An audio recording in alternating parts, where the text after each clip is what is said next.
If you have ADHD, today I'm going to be telling you why you should be giving yourself way more pep talks.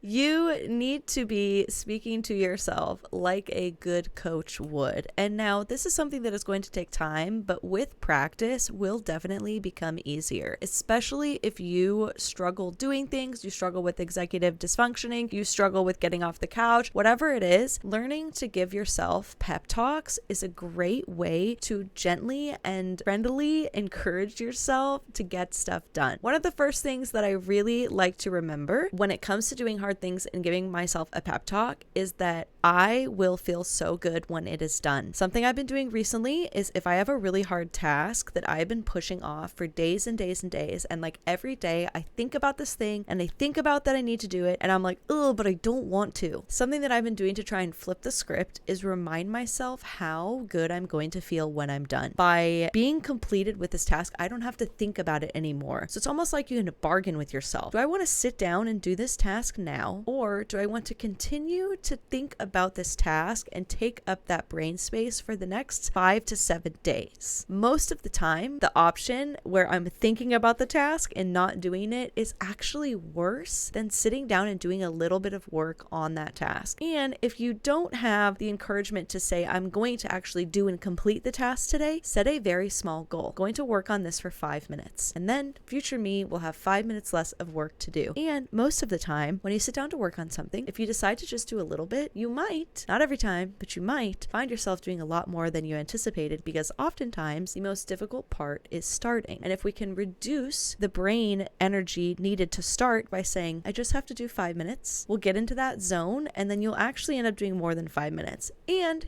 even if you just did the 5 minutes, either way, you made it a little bit easier for yourself in the future. The other reason why it's so important to give yourself pep talks is because you are way more likely to do things when you feel good about them. And giving yourself a pep talk is one way that you can move your brain from feeling bad about something to feeling better about it. The other thing that's really great is pep talks give you more momentum. So if you don't believe what you're saying at first, that is okay, and actually the normal way that it's supposed to go. Anytime we are working on our self-talk and the way that we speak to ourselves in our brain, it's going to feel a little bit weird and unnatural at first. Over time, this voice becomes second nature and it becomes a lot easier, and you really do begin to believe it. And then it's like having your own personal coach who really is cheering you on and wants you to do the best, and that is so encouraging. I also like to remind myself that I have done so many hard things in the past. So if I really have a block up about doing something, reminding myself that I have done so many things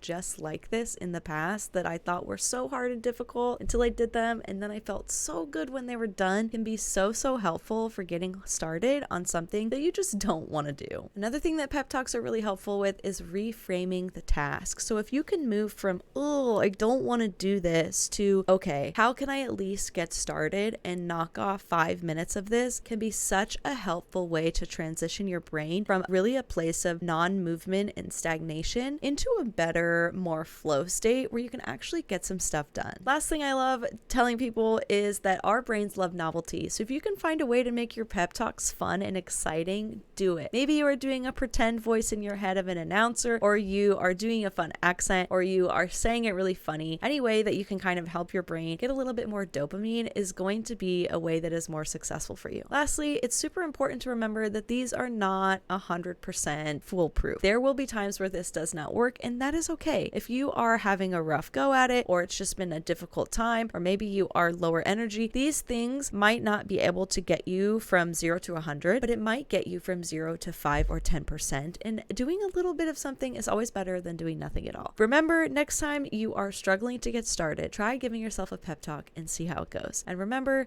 that you should be like a coach who is uplifting and encouraging without belittling yourself or making yourself feel bad. If we make ourselves feel bad, we're not going to want to do anything. I hope that was helpful. Please let me know if you had any revelations in the comments. I absolutely love hearing from you. And until next time, friends, bye-bye.